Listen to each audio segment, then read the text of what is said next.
We are excited to be joined by JP Acosta, who's a writer at SB Nation, covers both the NFL and college football. JP, welcome to the show. Thank you guys for having me back on. It was really fun talking football last time. I'm glad to be back on. Yeah, we're excited to have you back, man. And a lot to get to. You've been putting out a lot of great stuff at SB Nation. I want to talk about some of the things that you've been talking about this offseason. Let's start in the NFL here. And right now, with some of the mini camps and everything going on, obviously there's been a lot of talk about some of these star players that are holding out contract deals in place. You mentioned the four big stars, Trey Hendrickson for the Bengals, TJ Watt, Terry McLaurin, Jonnu Smith. So let's start with Trey Hendrickson. How urgent do you think it should be for Cincinnati about extending him? Like, how pressing is this issue for them right now? I think it's extremely pressing, and it's for multiple reasons. Not only is Trey Hendrickson one of the best pass rushers in the NFL, he is also vital to their success as a team. You need to have your best pass rusher ready, especially for a Bengals team that is looking to win the Super Bowl right now. This is not a situation where this team is trying to rebuild for the future. In that case, I would understand because Hendrickson is 31 years old. You're probably not going to pay him top of the line money. But this team isn't looking to win 5-10 years from now. This team is looking to win right now. And they still have the ability to go do that. I think that the Hendrickson holdout on top of the Shamar Stewart holdout, I would really be desperate to get one of those, hopefully both of those done soon, because those are two really critical pieces to a defensive line that needs their pass rush pop. Right. And, the Shamar Stewart thing alone, I know myself and Brad weren't necessarily high on Shamar Stewart coming out. However, his stance actually makes perfect sense. He's not actually asking for anything ridiculous. He's not saying, give me a fully guaranteed contract. He's basically saying, give me the standard contract that you gave those that came before me, a la Miles Murphy, which I think is actually fair in that sense. I think the Trey Hendrickson thing, I believe that they'll do something probably right before training camp, basically give him maybe an extra $5-7 million and then put the other 3 in incentives that if he hits, and then perhaps let him walk at the end of the year. And the Stewart thing, like you said, is incredibly fascinating because Shamar Stewart's right. You should pay me what you paid these guys. Not only, it's not like Miles Murphy was drafted in 2020 or in like 2015 or something. This happened recently. This is not something where it's like you're trying to get us to set a new precedent for a new era of football. This is something they just did. And for the Bengals, who have a history of being notoriously cheap, it's not a great look for them to constantly be trying to undercut their own players, especially when it comes time to sign free agents to help this team, because nobody's going to want to keep a contract with them. They're always like, they're the franchise that has a lot of money but runs it like a mom and pop shop. And you can't do that in the NFL, especially if you want to win right now. So let's stay in the AFC North here, because you mentioned TJ Watt in your article as well. I think his case here is a little more complicated. I don't think the Steelers are in that same Super Bowl window, like you said, with the Bengals. But this guy is a premium player, one of the best defenders, one of the best pass rushers in the game. So with him, how do you think Pittsburgh needs to proceed here? Because they have a lot of money tied up into that defense, but obviously he's a very, very high-level player. Is he a guy, because of his age and where Pittsburgh is as a franchise, should they be looking to reset the market with a guy like TJ Watt, or what is your stance on that situation? So the TJ Watt thing is probably the most fascinating one to me, because like you said, Watt is 31 years old. The Steelers are not exactly in a position to say we're like one of the contenders for a Super Bowl right now. But it's so fascinating to me because TJ Watt wants to be paid like the highest paid defensive player in the NFL, the highest paid non-quarterback in the NFL. He wants the same contract Myles Garrett got, with the same amount of guaranteed money that Myles Garrett got. And I just don't think he's that caliber of player right now. Like, he's lost a step. This isn't saying that he's a bad player, but he has clearly lost a step over the last few years. And I think the Steelers see that, they're just like, we're not going to pay you top of the line money. So if I were the Steelers, if you could come around to, I mean, right now, Nick Bosa's at $34 million a year. Josh Hines Allen is at 28. If you can get closer to that Nick Bosa area of like 30 to 33, I think that'd be a great deal for both sides. If you can keep it below Max Crosby, who's at $35.5 million a year, I think that's a great deal. But I'm really fascinated by what the Steelers do because this defensive core is aging. Cam Hayward's not getting any younger. Minkah Fitzpatrick is coming off a down year, and they just, in order to try and keep the Super Bowl window that they think they have open, they signed Darius Slay, who got benched last season. So I just am so curious about what the Steelers actually want to be because I don't even think they know. I understand TJ Watt's stance, and from his stance, I think he's right. Myself and Myles Garrett came out, if I'm TJ Watt, myself, we came out in the same exact draft. My production in just straight numbers is basically still the same for the most part. Sure, Aaron Donald in between us somewhere, and either one of us three have been the defensive player of the year or top 2 or top 3 for defensive player of the year. So I understand his stance. To the point about the Steelers and what you say, you don't think they know what they're doing. I think there is infighting going on in the Steelers front office. You have a second-year GM coming off of Kevin Colbert, who was the standard there for a while, and you have Omar Khan, who's come in here and done things a little bit differently. I believe Omar Khan is in there saying we need to reset. Like we've been mid for the past since the last 5 years of Ben Roethlisberger. We've been mid. We've been one and done, or we've just been winning, and we always find ourselves anywhere between 18 and 32, which you not necessarily say you can't get a quarterback. You're just on that back end where the quarterbacks are not really falling when you want one.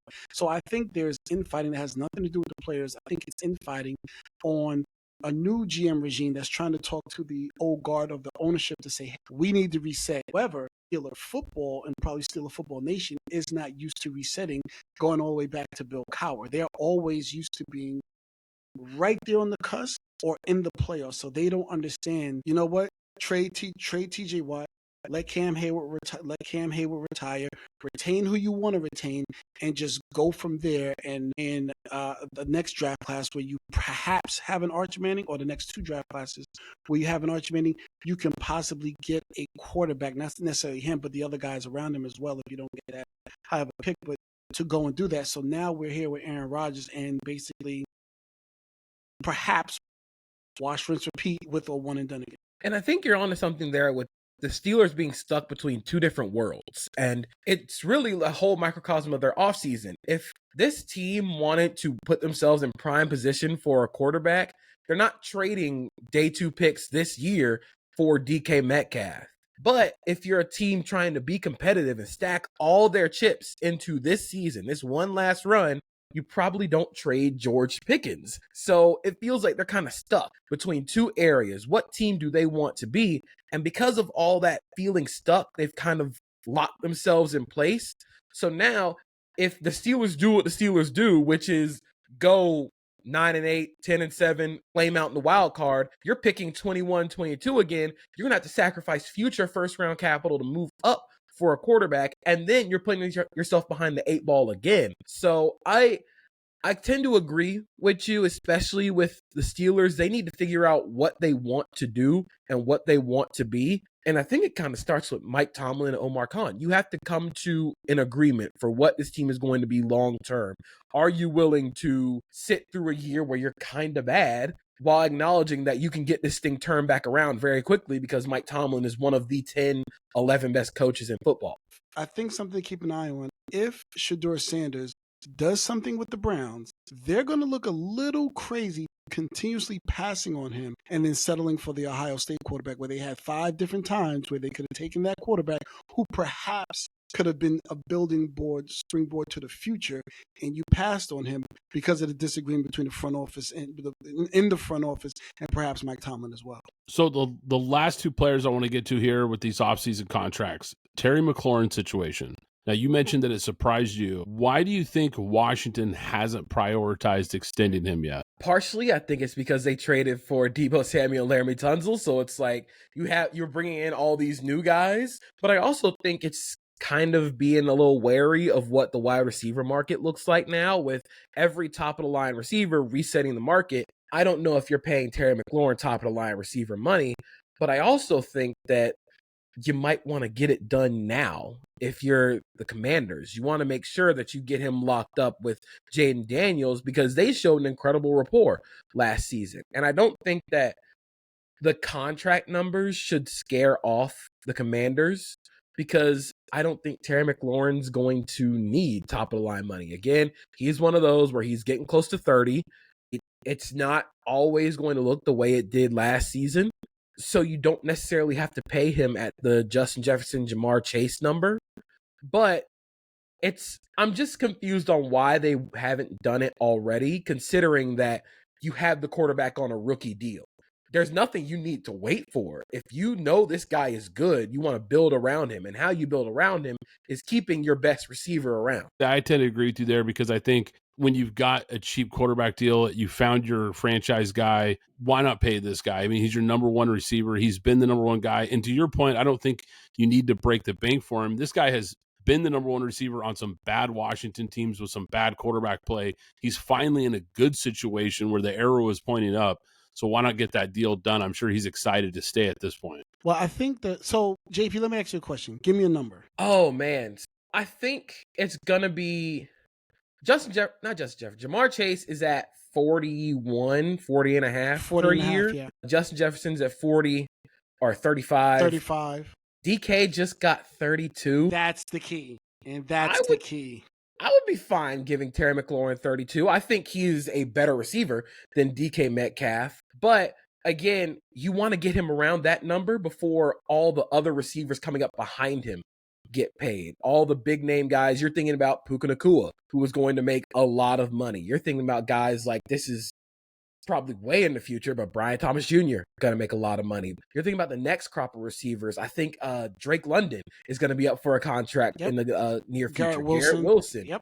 These guys are going to break the top of the line number. You don't want to get caught looking like what the Bengals had to do with paying Jamar Chase $40 million, then paying T. Higgins $30 million, because you could have done this a lot earlier. That is how teams end up like the Bengals, like the Cowboys, where they're always reactive, instead of being like the Eagles, who got A.J. Brown at what is now a bargain at 32, and you got Devontae Smith at an even bigger bargain at 25. So I think if they want to get out ahead of this early, it's going to do them a lot more good in the long run. Right. So they're going to have to pay him. I mean, and I always I look at it from the CEO view, and then I look at it from the player view. I'm coming in there. My number's 33.5 because basically DK Metcalf is at 32.9, so that's 33. Like we just agreed, he's better. So you need to give me 33.5. I can't be close to him. I have to be making more than.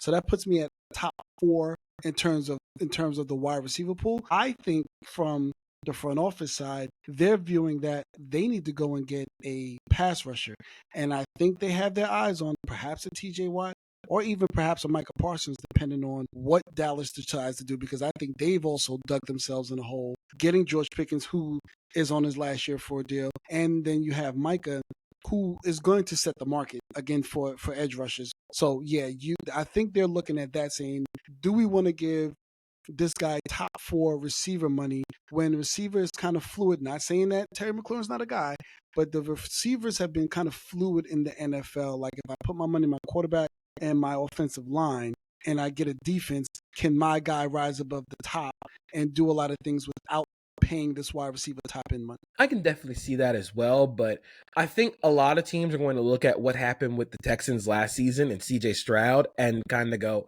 we got to keep this core around.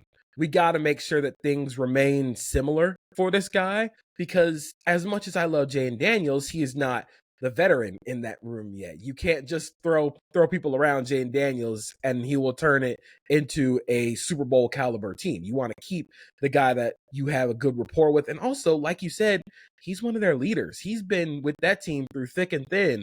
I could see them wanting to go out and add a big name pass rusher either this offseason or next. But if they do it and choose to not pay Terry McLaurin, that'll probably end up being a bad look to the rest of the locker room, who saw this guy grow up with them and be one of their vocal leaders. Yeah, who knows? Could be Trey Hendrickson or TJ Watt, for that matter, guys that we just talked about, depending on how those contract situations work out. Now, before we shift gears here, the last guy I want to briefly touch on here was Jonnu Smith with the Miami Dolphins. Is this more about the fit in Miami's offense, or do you think it has more to do with money? It's tough because I want to say both, but I think the Jonnu Smith Miami thing is really weird. First of all, I don't really know what the Dolphins are going to be this upcoming season, which makes them one of the most interesting teams in the NFL. But they're kind of stuck in the point of we have to win to keep our jobs, but also acknowledging that this team just doesn't have it juice-wise. They don't have the talent on the at the top end or through the depth of that defense, and then you're trusting in a quarterback who unfortunately can't stay healthy, and you're retooling the offensive line. Teron Armstead just got hurt. I think the Dolphins are looking at that Jonnu Smith contract and going, I don't know if I want to pay that for a guy who doesn't really help in the run game. He's more just a body. But with as much 12 personnel and 21 personnel as they run, you could see him being an option in the underneath passing game, which is where he really excelled last season. I just don't know if that underneath passing game is worth resetting the market or paying top of the line tight end money to. So I could see this souring quickly and them ending up trading Jonnu Smith because this team just doesn't have it. It's unfortunate because of all the hype that surrounded the Dolphins and what they can be for it to end the way it's possibly ending soon. But this team just doesn't have it, unfortunately. Right, they're a mess. I don't know. We were talking about what we just said with the Steelers. I think the Dolphins are in that same space where they don't know who they are. They built more, from my perspective, a college-style team, just speed, but they don't have the defense to keep up with what they're trying to do on offense, number one. But I agree with you with everything with Jonnu Smith. And before we move on, your thoughts on Jalen Ramsey and the trade market around him? I think a Jalen Ramsey trade is going to happen right before training camp. I think he's one of those veterans that could help a playoff team out. I think a team like the Rams, a reunion there would make a lot of sense as just sort of an impactful veteran, can play corner or safety. I think safety might be in his best role as he enters his old age, but I think he's still going to be an impactful player. I could definitely see him going for maybe a day 3 picks because, again, it's the age, So this Miami team is going to look very different from last season. Yeah, that team, to your point, it's a lot of sizzle, not a lot of steak. You've got this coach who's a great play caller. I'm not sure he's a great head coach. I'm not sure he's a great culture builder. And it just feels like this team has lacked something since he's been there, even though they've had an explosive offensive times, even though it looked like they were moving in the right direction. I'm with you. I think it's starting to come apart quickly. Now, I want to shift to another article that you wrote recently that I was really, really fascinated with. Michael Penix. And you did really a in-depth film breakdown of Michael Penix and what you saw from him last year. Limited action, but you did a really great job of looking at the plays and really looking at what he does well. We know he's coming into this year as the starter. And they're hoping that he can be the future franchise piece for them at that position. So what stood out to you most from this rookie season tape that you saw? I think because I looked at his completion percentage, the touchdown interceptions, I kind of expected a little bit more volatility. Like I expected there to be a little bit more highs and lows, but I really didn't get that sense from watching him play, from watching him throw the ball. I mean, if you look at those 3 interceptions that he threw, one of them was on a wrong route that Raheem Morris, Michael Penix, and I think it was Kadarius Hodge or Ray McLeod after the game said, yeah, I just ran the wrong route, and he threw it right to a commander's safety. The other 2 were typical Atlanta Falcons where the ball bounced off a player's hands and ended up in the hands of the defense. But if you watch Michael Penix play, if you look at some of the advanced numbers, you saw a guy that maximized big plays while also mitigating the catastrophic. He didn't take a lot of sacks, which really impressed me because for a guy who's, I'm not going to say he's a bad athlete, but he's not a nimble quarterback by any means. He was a true pocket guy. Yeah, he's a true pocket passer. The way that he was able to beat pressure with his mind and with his arm really impressed me because that's something that a lot of young quarterbacks just don't do right now. They're still trying to figure out what their answers are. It feels like Michael Penix Jr. knows what his answers are against pressure. And then it's really funny looking at some of the heat maps of a Michael Penix Jr. offense compared to Kirk Cousins because yeah, Kirk Cousins' numbers might have a little bit of a higher success rate. He might look a little cleaner, but he's throwing the ball over the middle of the field. He's not accessing the explosive plays that they needed. If you look at Michael Penix Jr.'s heat maps, it is all on the edges of the defense. He's throwing corner routes and go routes all day. And the thing that impressed me the most was his ability to just move one defender on the edge of the defense. It was a corner in cover 2 trying to read the flat. He's able to move that defender. And I think that's something that'll be able to carry over into this season because the Falcons offense will still be able to remain explosive. Yeah, Brad knows this. Michael Penix was my number 2 quarterback on right behind Caleb that year. That was that was the guy I said he's the guy. Everything you said is exactly what I saw with him in college and what I expect to see him in the NFL. Yeah, and he had a lot of starts at the college level, a guy that came in with a ton of experience, a ready-to-play starter. I think that's why the whole Kirk Cousins thing just didn't make any sense. Why are you drafting this guy? Now, in hindsight, it looks great because now they move off Kirk Cousins. Now you've got a guy that's ready to start right away. But at the time of that draft pick, everyone, I think, was scratching their head going, why are they taking this guy? Because he wasn't a developmental prospect. This guy was, one of the most NFL ready quarterbacks in this class. And I'm excited to see what he can do here because you're right. He throws a beautiful deep ball, unbelievable touch, accuracy, throws on time, and he really attacks downfield. Now, a lot of pluses. Obviously, you saw a lot of things on tape that got you excited. But what are the areas that you think Penix needs to improve most?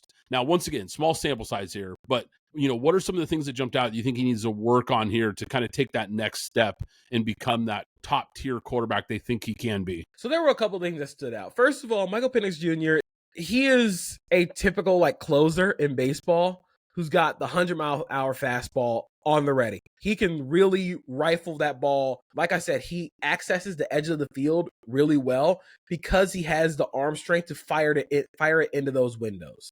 Where he kind of falls apart, and I think where his mechanics kind of do him a little bit of a disservice, is over the middle of the field. And that's something where he didn't really access, whether it because he couldn't move one defender in the middle of the field where everything is just so much quicker. There's a lot more clutter over the middle of the field. It's a lot easier to move a corner than it is moving a buzzing linebacker and then trying to move a safety after that. There's just a lot more moving parts over the middle of the field. So I think if he can continue to grow in that area and just play a little faster in that area, I think that'll help unlock the offense a little bit more.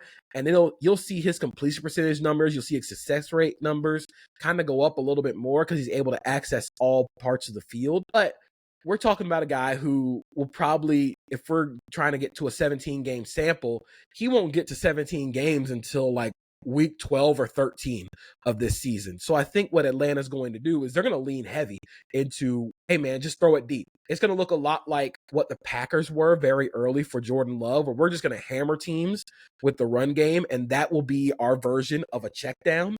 That will be our version of the quick game, where we're just handing the ball off to Bijan Robinson and Tyler Algier for 4 or 5 yards of play, and then we're just going to let Michael Penix Jr.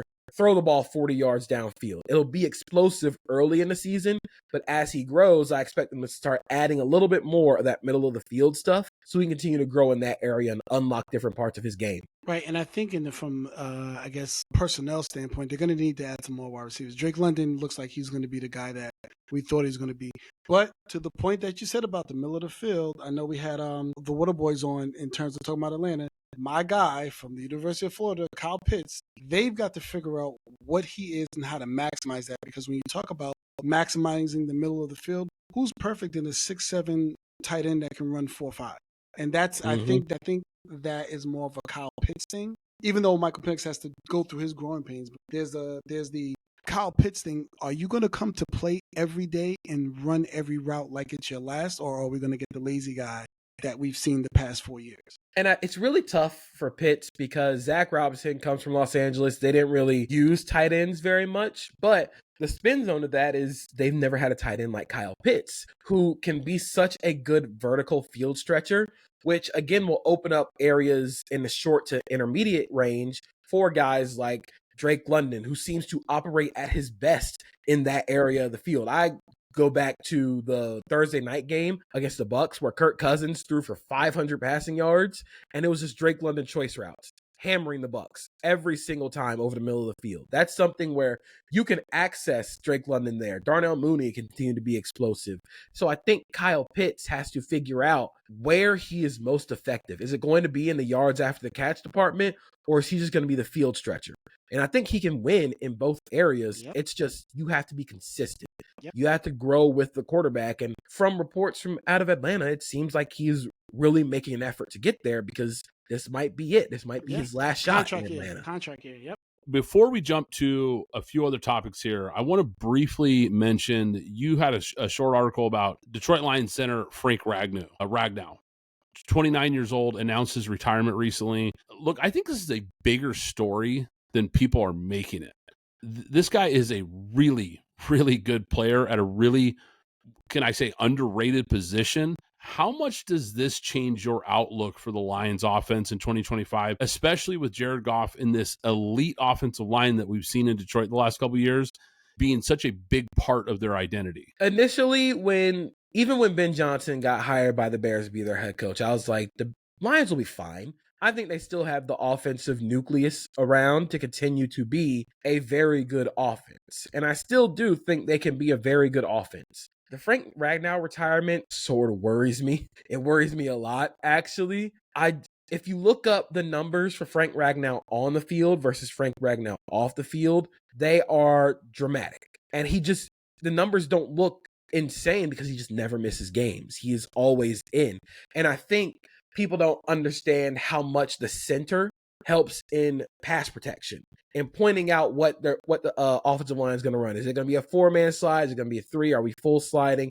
He's the one that helps out with protection so much that it goes underrated. Centers are incredibly underrated, but you can see what a great center does for an NFL offense. You can look at what Jason Kelce did for the Eagles, what Frank Ragnow did for the Lions. You can see what Creed Humphrey and Tyler Linderbaum came in and did for the Ravens. So they're asking a lot of these young guys who could potentially step in. It seems like Tate Ratledge is going to be their starting center, which I'm optimistic about. He's going to be a tall center. He's like 6'7", but he's got the build, he's got the demeanor, and he's going to be next to Christian Mahogany and Graham Glasgow, who Glasgow is a vet. He's going to be a guy who's played center before. So I'm a little optimistic, but the radar's up for the Lions offense, especially with Ragnow gone. So I think the thing that also needs to be mentioned is they also lost Kevin Zeitler as well. So Ragnow's gone, Kevin Zeitler's gone. So the strength of what we saw as the core there's a little bit of a shakeup. However, it's on the interior. And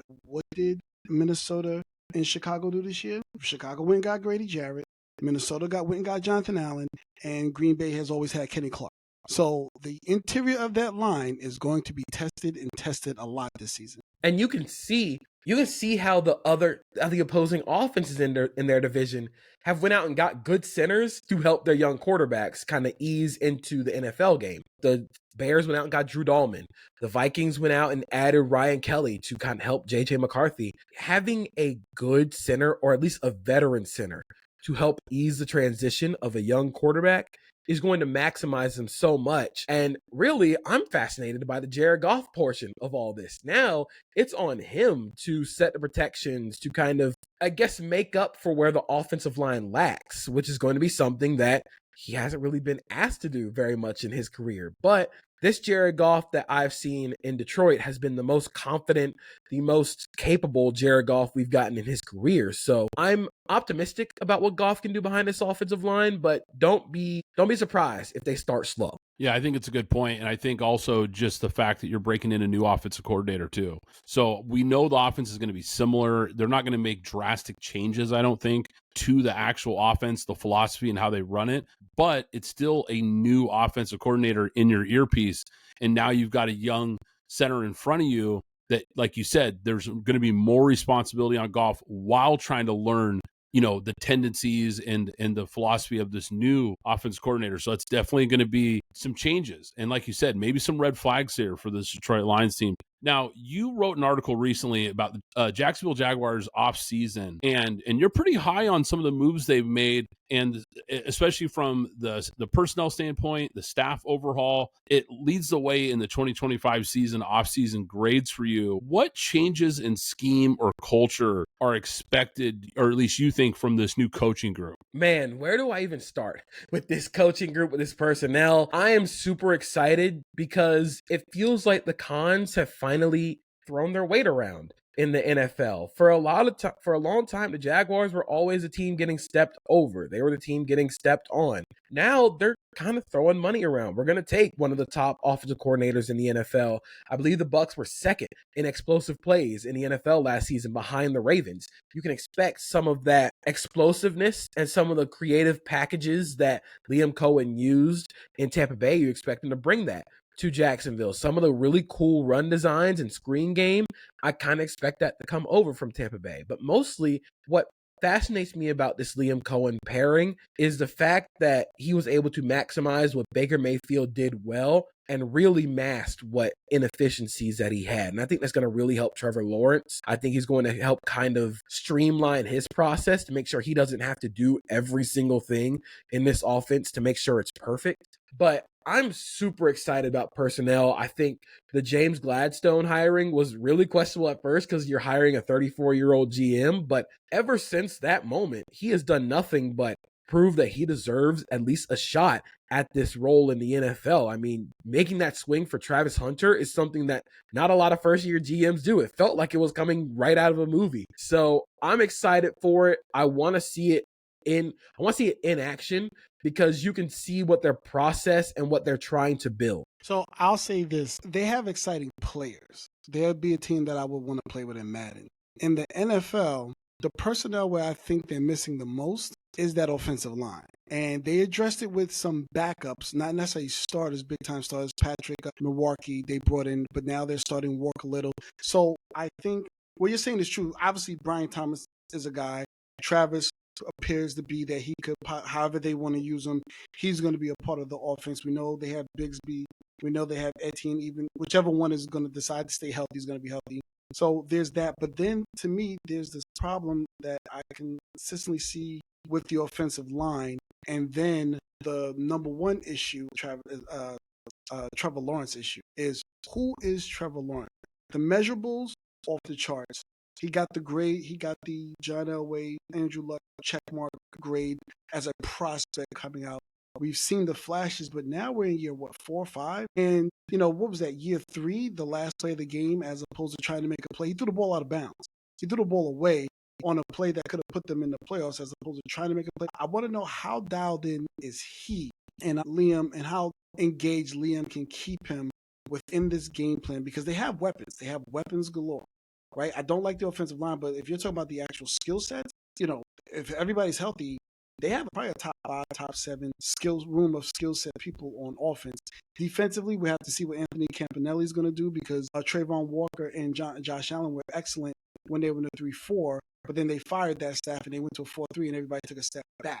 So I want to see what type of defense he's gonna put in this year. And then the key thing overall is obviously going to be Trevor Lawrence. How dialed in is he? Same questions I have with Kyle Pitts is like, how dialed in, and at his position, the most important ones, like how dialed in are you to understanding what you need to do to push this team forward and be consistent? I think the thing with the defense is critical because, like you said, they went to a 4-3 and kind of took a step back, and really, Josh Hines-Allen and Trayvon Walker took a step back because they're playing so much heavier. Josh Hines-Allen last season said he was playing at 285 pounds, which is an ungodly number for a guy like him. He was at his best around 265, 270. So having him add 15 to 20 pounds for one season, you could see that both he and Trayvon Walker came to the league 270, 275. So I can't imagine what they asked him to gain weight up to. So you could see that they both lost a step when it comes to quickness. But I think what Anthony Campanile is probably going to bring is a lot of the versatility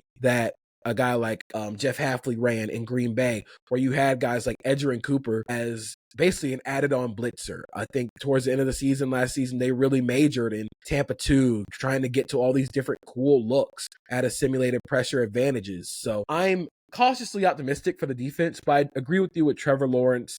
It comes down to consistency. He is streaky right now. I think he is great when he's locked in. You can see he'll fire off a stretch of 3 of the best throws that you'll see all season. But it's now about the snap to snap. It's about the game to game consistency. And I think that getting Liam Cohen around him and kind of streamlining his process will help maximize the things that he does best, because consistency was also part of Baker Mayfield's issue. So if he can get the most out of Trevor Lawrence like he did Baker Mayfield, and I think Trevor Lawrence is a more talented guy than Mayfield, this offense should skyrocket regardless of who they have blocking up front. Yeah, quite frankly, he's more talented than about 90% of the quarterbacks in this league. It's just, can he unlock it and become the guy, similar to like we said with Pitts? Can he become the guy that we all thought he would be coming out of college? Now, speaking of college football, let's shift gears here, because you wrote an article recently about 5 transfers that you think could boost their 2026 draft stock, similar to what we saw from Cam Ward after he made the move from Washington State to Miami and really flew up the draft boards and became a number 1 pick. Let's talk about some of these guys here. You mentioned John Mateer out of Oklahoma, Isaiah World out of Oregon, David Bailey for Texas Tech, Nick Anderson at LSU, and Noah Thomas for Georgia. Let's just start here because you mentioned that draft angle here. Who do you think has the best chance to be a first-round pick out of this group? I think if I was picking a guy that's most likely to be a first-round pick, I would go with David Bailey from formerly Stanford, now at Texas Tech. A super powerful edge rusher. I think that when he gets his hands on you, most times the offensive lineman is falling backwards or to the side. I think he needs to develop a little bit more of a pass rush plan, but he has the versatility to drop in coverage. Stanford did a lot of weird stuff with David Bailey, where they're playing him at off-ball linebacker, have him run man-to-man with tight ends, and that's just not his game at all. So I think getting him into more pass rush opportunities is really going to help him out a lot. But outside of him, I think Isaiah World has all the measurables to be a first-round pick. 6'8", super long, great movement skills. And at Oregon, if you're a great athlete at offensive line, they will play you, and they will play you often. We saw what they did with Josh Conerly Jr. Isaiah World's going to step right in there, and I think his athleticism is going to really stand out. But the guy that I'm most fascinated by in terms of being a first-round pick is probably John Mateer. I mean, we saw Cam Ward take this same angle to going from being a star at Washington State to going to a bigger school and then finishing up as a first-round pick. I think Mateer is a little chaotic right now. He's got a lot of Bakerisms to his game, both in a good way and a bad way. But if he can just cut down on some of those chaotic plays, cut down on a little bit of those boneheaded decisions. I like to say that John Mateer plays the game like he just drank 4 Red Bulls. If you just drink 1 Red Bull before the game, it's fine. We'll live with that, but you can't go overboard. Yeah, sometimes I'm not sure if it's 4 Red Bulls or 4 shots, but you're right. He does have some Baker to his game, and here he is at Oklahoma, a bit of a gunslinger, but a guy who's going to make some wild plays, though. He's going to make some wild plays, so I love this article here. I think it was a lot of fun to kind of see that angle because we know how important the transfer portal has become and what it can do for these guys. Now, what I'm most excited to talk about here, you did a Big Ten ranking, evaluating each team, ranked each team in the Big Ten. Let's talk about it here. Bunch of teams I want to kind of get to here. I want to start with Illinois at number 4 because I think that might have raised some eyebrows for people reading your article. But look, I'm with you, JP. This is one of my dark horse teams in this conference. I like the direction they're headed here. What are you seeing that others might be missing here with Illinois? My one thing I would tell the teams playing Illinois, do not mess around, because you will find out very quickly what this Illinois team is about. It was the purest distillation of a Brett Bielema team. They're going to run the piss out of the football. I am a little worried about some of their transfers out at running back, but they return all 5 of their starters on the offensive line. They have to replace Pat Bryant and Zachary Franklin, which is going to be really tough. But when you bring back Luke Altmaier, who flirted with the NFL, he almost portaled out after the Nico Iamaleava situation happened. But you keep Luke Altmaier around. You keep a lot of the starters from the defense. You keep your offensive line. I think the biggest thing going into college football now is having continuity is going to really separate teams. And Illinois has continuity. I wouldn't be surprised if this team if this team beats a lot of teams they shouldn't. They have the makeup of a pure Brett Bielema team, which is we're going to make it hurt playing us. JP, who's one team outside of your top 5 in your Big Ten rankings that you think can make a serious run by November? I'm kind of calling my shot here. I'm very nervous about what this team is going to look like, but I'm a big fan of what Washington has. I think keeping Jonah Coleman is really good. Denzel Boston has a chance to be the best receiver not named Jeremiah Smith in the country. And outside Jeremiah Smith and Ryan Williams, Damon Williams, who is the new quarterback, he started as a freshman after Will Rogers went out. He showed a lot of potential last season. Losing both coordinators really kind of sucks for them, but you bring in Ryan Walters, who probably did his best work as a coordinator of the defense at Illinois. So you also can have some of that experience in play calling. You bring in Jacob Manu and Sicario Davis from Arizona. I'm a big fan of the talent that Washington has. I'm curious to see how they put it all together. I want to see if Damon Williams can really take some of those flash plays that he had and turn it into consistency. But I'm a big fan of this team. I think they're going to surprise a lot of people. Yeah, Alex, I don't know if you remember, I was watching Washington late last year. I can't remember who they were playing. It was like a late kickoff, and I texted you, watch this kid next year because he reminds me of a young Kyler Murray. That's the quarterback I see at Washington, just really elusive, undersized, but just a really good athlete, really elusive, and can really make plays off script. So I'm excited to kind of see what he does there too. That's a very interesting team. Now, you mentioned Aidan Chiles, one of the most fascinating players in the country, a guy that I'm pretty familiar with out here in the Northwest, who was at Oregon State, was a big-time recruit at Oregon State, and then followed Jonathan Smith to Michigan State, kind of waiting to see him take that next step this year. And I think that's what you're looking for too this year. What makes him so intriguing in this Michigan State system for this 2025 season? If you're just looking at physical talent, Aidan Chiles might be one of the most talented quarterbacks in college football. From the size to the wiry arm to being one of the best running quarterbacks in the country, I think he has all the tools, and I think he shows in flashes a combination of that accuracy. I think it shows a lot of the arm talent. It's just now trying to build something around him where he can be more consistent. They got ravaged in the portal this offseason, but you're able to keep Nick Marsh, which is really going to help him. But I just want to see him progress a little bit as a passer, especially in the intermediate game. But if he's able to kind of add more tools to his golf club, I wouldn't be surprised if he makes a big jump into a lot of people's 2026 QB rankings, because the tools, the athleticism are all there. All right, I want to talk about some of these big programs here. Look, we had USC beat writer Alicia De Artola on recently, and I'm going to ask you basically the same question as I asked her. How much pressure is Lincoln Riley under this season to really prove that he can still be a top-tier coach in the Big Ten? Because I think that seat is starting to heat up here, and I'm wondering how much more patience does USC have with this rebuild? So you guys know the Stadium Pulse in College Football 25. The Stadium Pulse for Lincoln Riley is really hot right now. It is shaky because the transition to the Big Ten did not go smoothly at all. I think their lack of size really showed up against a lot of teams where they just weren't as physical, and that goes back to coaching.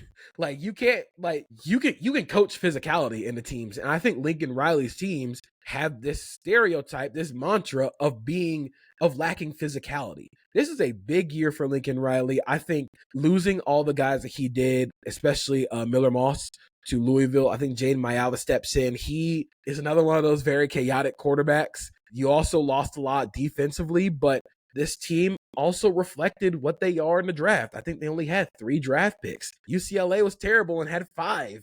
That's a reflection of the recruiting, of the talent on both teams. So it is important. And I think Lincoln Riley knows how important of a year this is. He's starting to do a lot more recruiting in the California area, starting to clean up there, which is a good sign for USC. But this team needs to win some games, and they need to win some games now. Yeah, the funny thing you said there is that he's now recruiting in the California area. Like, California is a top 3, depending on where you want to rank between them, Georgia, Florida, Texas, and Florida, or whatever else.